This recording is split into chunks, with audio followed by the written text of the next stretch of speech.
Bonjour, le jour 8, le pas 8 de l'événement des 9 marches, donc le 8 en numérologie, la puissance, la matérialisation, et donc l'inspiration me vient de porter l'attention sur le pouvoir créateur. Pouvoir créateur. Donc voilà, j'ai expliqué dans le mail qu'il y a un gros complexe qui se crée en fait avec cette histoire de pouvoir créateur. Dès qu'on aborde le sujet en atelier, tout de suite il y a des réactions qui peuvent être plus ou moins vives. Alors avec ceux qui disent mais enfin moi ma vie elle est pourrie, alors si je suis capable de créer que du pourri, ou alors d'autres qui disent voilà mes rêves sont ceux-là et je suis à des années-lumière de la réalisation concrète de ce rêve. Donc tout réside toujours dans le regard que l'on porte, la façon dont on va regarder les choses, d'une, et aussi penser que nous sommes séparés de cela, parce qu'en fait en permanence on crée. Donc nous sommes créateurs de tout ce qui est là dans nos vies, donc c'est important. Beaucoup d'ailleurs ont énoncé ça, donc voilà, Swattle, dans les formations que j'ai pu faire en abondance, en matérialisation, très souvent les coachs reviennent sur l'importance d'avoir un carnet d'intention, donc avec en fait un cap, un guide de connexion à soi sur quelles sont les intentions que je pose. Donc je vais un peu plus loin avec ça puisqu'il s'agit oui de poser des intentions, mais derrière de prendre conscience de notre alignement permanent, c'est-à-dire qui gouverne le bateau en permanence, quelles que soient mes actions du quotidien, toujours revenir à qu'est-ce qui a déterminé mon action, pour quelles raisons je faisais cela, et dans quelle énergie je le faisais, quelle est l'intention qui a primé en fait dans mon action. Pour revenir toujours à la compréhension, à la conscience, de plus en plus mettre de la conscience dans qui gouverne le bateau dans mes actions. Je m'explique. Par exemple, je prends mon cas personnel, les fois où j'ai voulu réaliser absolument, j'avais programmé des stages en fait, donc des ateliers, des stages, donc une grosse publicité, communication, et au final les stages n'avaient pas lieu. Donc voilà, l'intérêt là-dedans, ce qui est intéressant, c'est de se dire bon, alors comment se fait, sur quoi est-ce aligné le fait que mes stages n'aient pas lieu. Et en fait, quand on plonge un peu plus dans les choses, comment elles se sont mises en place, donc en ce qui me concerne, très souvent, mon énergie n'y était pas. C'est-à-dire que dans la vie que je menais au moment où j'ai voulu faire mes stages, j'avais déjà beaucoup de choses à gérer, qui me prenaient beaucoup de temps, qui étaient importantes pour moi, et de ce fait, j'aspirais plus à du calme, à la disponibilité, à du repos, qu'à aller donner davantage en plus les week-ends. Donc il y avait ma partie en fait qui était fatiguée, qui avait besoin de vide et de retour à elle, qui prenait le gouvernail et qui était là en vibration, et qui faisait que finalement je créais exactement ce dont j'avais besoin, sauf que je n'en avais pas conscience au moment. Donc toujours attention à quelles sont mes attentes, la raison fondamentale de pourquoi je fais les choses, toujours et ça c'est juste pour prendre conscience de est-ce que toutes mes parties sont en adéquation là-dessus. Voilà, je me suis écartée du sujet. Non, c'est toujours au niveau du pouvoir créateur. Et donc voilà, quel est mon alignement au moment où je réalise les choses. Donc sachant que effectivement, tout ce que j'ai autour de moi, je l'ai créé. Et donc c'est important, dans ce que je disais dans les trucs de coaching, de peut-être tenir un carnet de bord de quelles sont mes intentions. Vous allez voir comment nos intentions, elles bougent. Plus on va aller au cœur de nous-mêmes et en conscience, et plus on va prendre conscience que les intentions qu'on a posées ne sont pas forcément des intentions qui sont en adéquation et alignées avec ce que nous sommes. C'est plus des intentions de choses que j'ai énoncées. Donc ça va être des engagements, une culpabilité de ne pas assurer mes engagements, ce que les autres attendent de moi. De plus on va aller au cœur de ce carnet, et plus on va s'aligner sur les intentions qu'on pose, et puis on va se rendre compte que c'est pas forcément aligné sur ce que nous sommes, et au fil du temps nous allons avoir des intentions beaucoup plus authentiques avec notre âme, mettre l'âme au service du pouvoir créateur dans la matière. Voilà pourquoi ce carnet d'intention est quand même assez important. Et deuxième plan sur lequel sur lequel les coachs insistent, les thérapeutes, c'est le carnet de réussite ou de gratitude le soir. Donc pareil que l'on trouve avec Wallace Wattles dans La science de l'enrichissement par exemple. En quoi c'est utile? Alors c'est la même chose, je dirais que l'un répond à l'autre. C'est utile pour changer le regard sur ce que nous créons. Si nous ne validons pas chaque jour tout ce que nous avons réalisé, ça s'envole. On a très peu conscience en fait de tout ce qu'on réalise vraiment. Et du coup, notre niveau de confiance, la confiance en soi, elle n'est jamais nourrie, jamais honorée. C'est important de valider tous les pas qui ont été faits. Donc ce cahier de gratitude ou des réussites, c'est amener tous les soirs qu'est-ce qui m'a mis en contentement et ce dont je suis fière. Et c'est pareil, c'est un outil de prise de conscience. Petit à petit, au début, on va le faire machinalement en notant juste les pas qu'on a fait par rapport à un objectif posé. Puis petit à petit, ça va déborder et on va amener dans ce carnet des choses qui nous ont mis en contentement, en joie. Et on va se rendre compte que ces joies et ces contentements sont des choses toutes simples et sur lesquelles je n'aurais même pas porté l'attention. Par exemple, j'ai aidé mon voisin à sortir ses poubelles, mon petit voisin âgé à sortir ses poubelles, et je me suis rendu compte que dans ma journée, c'est ce qui m'avait procuré le plus de joie et de plaisir. Finalement, de pouvoir être là pour quelqu'un qui est pas loin de moi, pour moi, c'était quelque chose qui était important et que je n'avais pas mis dans mes intentions. Donc c'est en ça que ce cahier de gratitude et de fierté est une occasion d'aller au cœur de ce que nous sommes, de nos valeurs et de ce qui est important pour l'âme. C'est encore un outil de prise de conscience de soi. Et aussi de gratitude. Donc de savoir que nous sommes bénis et qu'on reçoit en permanence. En notant tout ce qui nous a mis en contentement, on s'endort dans une vibration d'ouverture où on note et on s'endort dans la reconnaissance et on apprend un peu à former notre regard différemment.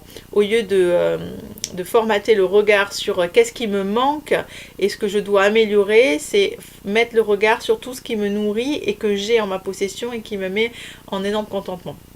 Donc ça, c'est 2 points clés pour le pouvoir créateur. Effectivement, le cahier d'intention le matin, vers où je vais, qu'est-ce qui est important pour moi, qu'est-ce que je choisis de nourrir, sachant que tout ça va évoluer. Et ensuite, le cahier le soir de gratitude, de réussite, de ce qui m'a mis en contentement. Donc ça, c'est 2 trucs. Alors pourquoi aussi c'est important le carnet de réussite? C'est valider en fait notre confiance en nous. On nous a appris à voir toujours ce qu'on veut atteindre, qui n'est pas là, la projection. Et en fait, le cahier de gratitude permet en fait de se retourner et de voir tout ce qu'on a parcouru, le chemin parcouru, de valider et de reconnaître tout ce qu'on a fait. Donc voilà pour ça.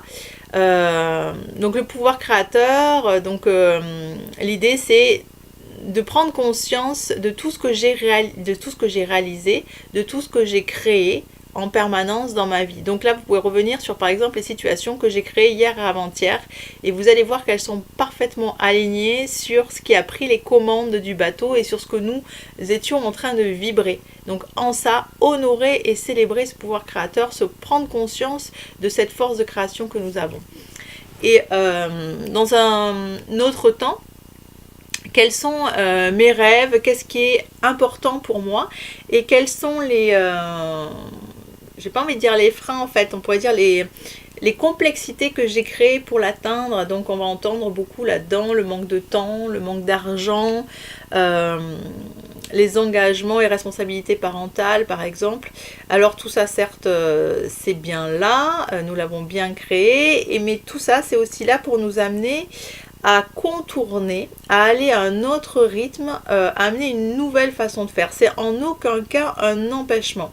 C'est, vous êtes un cheval de course, vous avez un parcours à faire, il y a ceux qui vont le faire sans plot, il y en a qui vont le faire avec plot, peu importe la rapidité avec laquelle nous allons atteindre l'objectif. Le chemin est aussi important que l'objectif en lui-même, et dans ce chemin, il y a des enseignements en contournant ces plots, en changeant de rythme, une autre façon de faire et de voir. Voilà la deuxième dimension du pouvoir créateur. Et là, c'est une petite analogie, moi, qui me fait sourire. Alors, c'est très tiré par les cheveux, vous allez voir. C'est le cas de le dire, d'ailleurs. Je m'interroge souvent, moi je joue beaucoup avec les mots, comme vous avez pu le voir, et je m'interroge souvent sur ce que vient nous proposer l'instant. Alors par exemple là, donc moi je suis maman d'une petite fille de 6 ans et il se trouve que depuis que ma fille a intégré l'école, nous sommes soumis un peu, bon peut-être plus touchés les parents ayant une fille qu'un garçon, mais encore que nous sommes envahis en fait dans les écoles par les poux depuis que les enfants sont à la maternelle. Mais c'est un vrai fléau. Quand je dis un vrai fléau, c'est-à-dire que ça nous demande, je ne sais pas si vous connaissez le truc, les poux demandent un temps d'investissement juste phénoménal. Donc dans un premier temps, donc la chevelure de votre enfant est infestée de poux, donc il faut traiter la chevelure de l'enfant, sachant qu'il va se laisser faire ou pas. Qu'à partir du moment où vous avez traité la chevelure, il va falloir traiter aussi toute la literie avec laquelle il a été en contact, donc bonjour à l'écologie, et le temps passé, la voiture, enfin bref, donc voilà, et sachant que de plus en... Alors ce qui se passe, donc ok, ça c'est un premier point, et ce qui se passe maintenant, c'est que a priori, les poux auraient... maintenant développer une grande résistance et quel que soit le produit, donc moi je suis très engagée dans le bio, j'ai fait beaucoup à l'huile, au vinaigre, aux huiles essentielles, incantation et j'en passe et des meilleurs, poursuivi ma fille pour lui enlever, faire ça la nuit, enfin bref, donc ça prenait une place absolument énorme et je prenais conscience que plus nous luttions avec cette histoire de poux et plus on était envahi, ça devenait un vrai fléau, on passait nos journées à ça en fait, tous les mercredis et les dimanches à ça. Ça gagnait un temps fou et les poux ne disparaissaient pas. Donc à un moment donné, je me suis posé la question sur ce à quoi on résiste persiste et que ce que l'on embrasse s'efface. Alors embrasser le poux, c'était quelque chose, c'était une expérience. Et je me suis interrogée sur qu'est-ce que le poux venait nous révéler en fait. Si c'était là, je me suis dit, c'est qu'il y avait aussi un message de la part, moi je suis connectée au règne, de la part de cet animal, si on peut aller par là. Et donc j'ai lu alors pardon, je ne serais incapable de la citer aujourd'hui, mais c'est la seule de toute façon à avoir fait ce type de recherche, une nana qui a écrit sur le fait que les poux en fait permettaient une régulation du cuir chevelu. Donc en bourrant le crâne des enfants, en fait le mental avec des conditionnements, des cloisonnements, des façons de penser, voilà, des couloirs, en fait il y avait comme une création de surchauffe et que la présence du poux permettait de réguler cette température au niveau du crâne. Donc je me suis dit, bon, on est bien, on est avec les poux jusqu'à ad vitam aeternam, ou alors on change notre façon de procéder dans les écoles. Et puis ben voilà, les poux, voir les poux, le pouvoir. Et en fait, moi ce que j'entends beaucoup, puisque je suis en contact très proche avec les enfants, ils hurlent et clament leur pouvoir créateur. Donc ils sont sans arrêt en train de nous répéter et nous révéler qu'ils voudraient faire d'une manière différente et qu'ils ont besoin de faire l'expérience de faire différemment, quitte à aller dans l'erreur, ce sont des apprentis sages et qu'ils ont besoin qu'on les laisse se planter et qu'ils ont besoin qu'on les laisse expérimenter par eux-mêmes, quitte après à acquérir nos façons de faire. Et en ça, je vois une révélation, moi, dans l'histoire du poux, voir les poux, le pouvoir. Donc voilà, c'était mon petit clin d'œil du jour sur lequel je vous laisse méditer. Je vous avais dit, il est un peu tiré par les cheveux, c'est le cas de dire.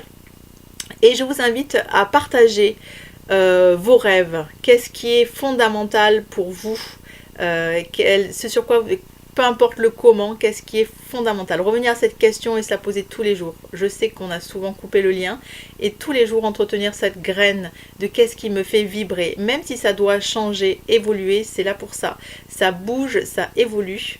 Et je vous invite à partager vos rêves et je vous révélerai les miens. À très bientôt pour le pas number 9.